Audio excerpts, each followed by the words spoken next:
Star news Marathi, नवे पाऊल नवी दिशा.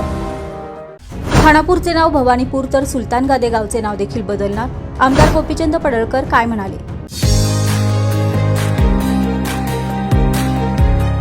प्रवेश सुरू. Doctor DY Patil public school विटा, CBSE, play group, nursery, LKG, UKG, पहिली ते 9वी, रोबोटिक्स, प्रत्येक क्लासमध्ये स्मार्ट बोर्ड, ॲबॅकस, आधुनिक प्रशस्त science lab, science Olympiad, NTSC, MTSC, NSSC scholarship परीक्षा तयारी. 8वी पासून IIT, JEE, नीट फाउंडेशन कोर्स बॅच सुरू. तायक्वांदो, योगा, स्केटिंग, धनुर्विद्या, संगीत, गिटार, डान्स. तुम्हाला सोने खरेदी करायचं आहे तर मग चला विट्याच्या ओम ज्वेलर्स मध्ये.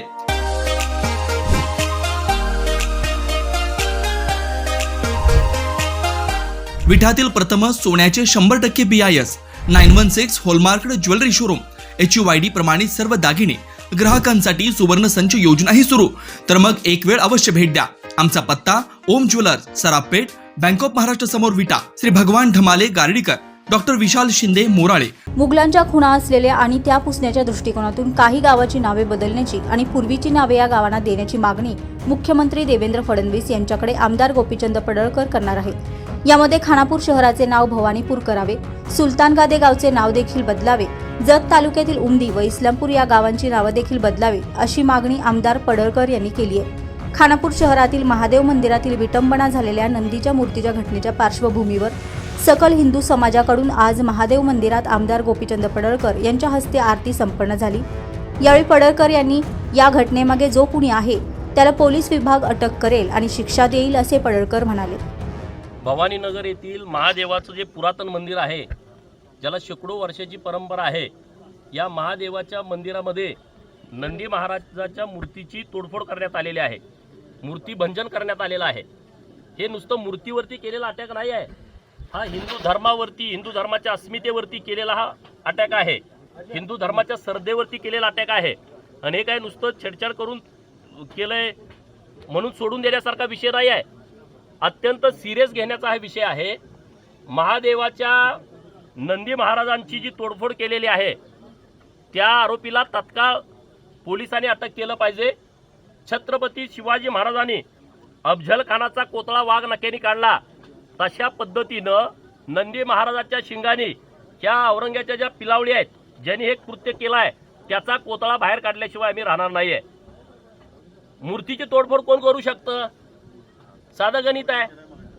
हजारो वर्षाचा इतिहास आहे. हे गोरी असतील, नंतर बाबर असतील, हुमायून बाबर असेल, बाबराचा बेटा, त्यानं तर हिंदू धर्माच्या विरोधामध्ये प्रचंड नीचपणा केला होता. औरंगजेब असेल, अकबर असेल, टिपू सुलतान असेल, नंतर शहाजहा असेल, नंतर निजामशाही असेल, आदिलशाही असेल, कुतुबशाही असेल, तुगलक असतील, हे सगळे, लोधी असेल, हे जे मुस्लिम आक्रमक आहेत त्यांनी हजारो मंदिराची तोडफोड केलेली आहे, हजारो मूर्त्यांची तोडफोड केलेली आहे. आणि त्यामुळं सापाला जरी किती जरी दूध पाजलं तर तो विषच ओकणार. मग हे कुणी केलं याचा तात्काळ शोध घ्यावा. हिंदू शांत बसणार नाही. सर्व हिंदूंनाही माझं आव्हान आहे, तुम्ही जागा राहा. आज आपल्या महादेवाच्या मंदिरामध्ये असं घाण काम घडत आहे. शंकराचा तांडव लोकांना माहीत आहे. आता या हिंदू तरुण पोरांचा तांडव या छाताडावरती नाचल्याशिवाय आम्ही राहणार नाही.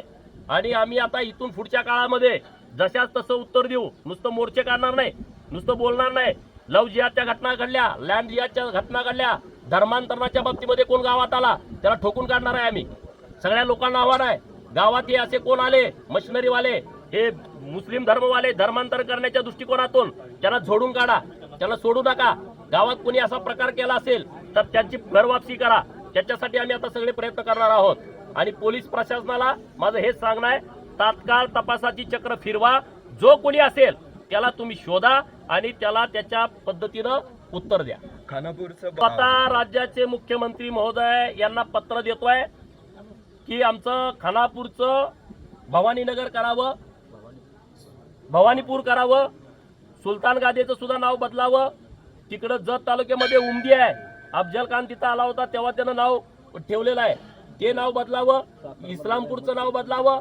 अन्य कुठं अशी मुघलांच्या खुणा आहेत त्या सगळ्या पुसण्याच्या दृष्टिकोनातून त्या भागातली जी काही पूर्वीची नावं आहेत ती नावं देण्यात यावीत अशी मागणी माननीय मुख्यमंत्री महोदयांच्याकडे आम्ही करू.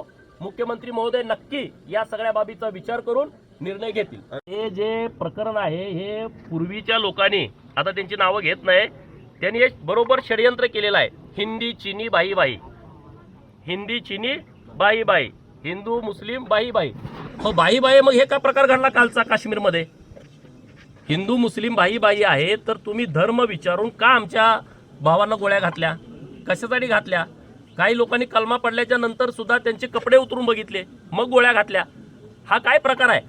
सर्व धर्म समभाव ही हिंदूंना दिलेली अफूची गोळी आहे. यातून पहिल्यांदा हिंदूंनी बाहेर पडावं. हे फक्त हिंदूंसाठीच लागू होत नाही. सर्व धर्मभाव फक्त हिंदूंनी बघायचा, मग बाकीच्यांनी का बघायचं नाही? काश्मीरमधल्या पंडितांना कोणी घालवलं? तिथं काय पाकिस्तानचे पंडित आले, मुसलमान आले होते घालवायला? त्यांच्या शेजारी राहणारे, त्यांच्या गल्लीतले, लहानापासून एकत्र खेळलेले, बागडलेले, शाळेत गेलेले, एकत्रित जेवलेले, त्या लोकांनी त्यांना घालवलं ना. तिथं कोणी पाकिस्तानी माणूस आला नव्हता. त्यामुळं हे जे सगळं प्रकरण आहे सर्व धर्म समभाव, हे जे भडवे राज्यामध्ये आलेले आहेत इतिहासकार म्हणून 200-250 रुपयाचं जॅकेट घालतात आणि इतिहासाची तोडमोड करतात. छत्रपती शिवाजी महाराजांचा इतिहास मताच्या राजकारणासाठी त्याच्यात तोडमोड करतात. या भडव्यांना पहिलं झोडपलं पाहिजे. आणि त्यांनी जे पुस्तकं लिहिलेले आहेत ना, ते बारक्या पोरांचं पुसायला त्या पुस्तकांचा वापर करावा. तो इतिहास म्हणून वापरला जाऊ नये. मी तर मानत नाही, बाकीच्यांचं मत काय मला माहीत नाही. पण हे जे भडवे आहेत ना, छत्रपती शिवाजी महाराजांच्या इतिहासाचं चुकीच्या पद्धतीनं सादरीकरण करतात आणि मताचं राजकारण करतात. ह्या पहिल्या भडव्यांनी लक्षात घेतलं पाहिजे. तुम्ही जे पाप करताय ते पाप पुढच्या पिढीला फेडावं लागणार आहे. ह्याचे दुष्परिणाम होणार आहेत. याचा तुम्ही विचार करा. कुणाला तर वर काढण्यासाठी, कुणाला तर मताचं राजकारण करण्यासाठी हे जे तुम्ही चुकीचं काम करताय ते काम चुकीचं करू नका. स्टार न्यूज मराठीसाठी चंद्रकांत जाधव, विटा. आपल्या परिसरातील लेटेस्ट बातम्या पाहण्यासाठी स्टार न्यूज मराठी यूट्यूब चॅनलला आत्ताच सबस्क्राईब करा.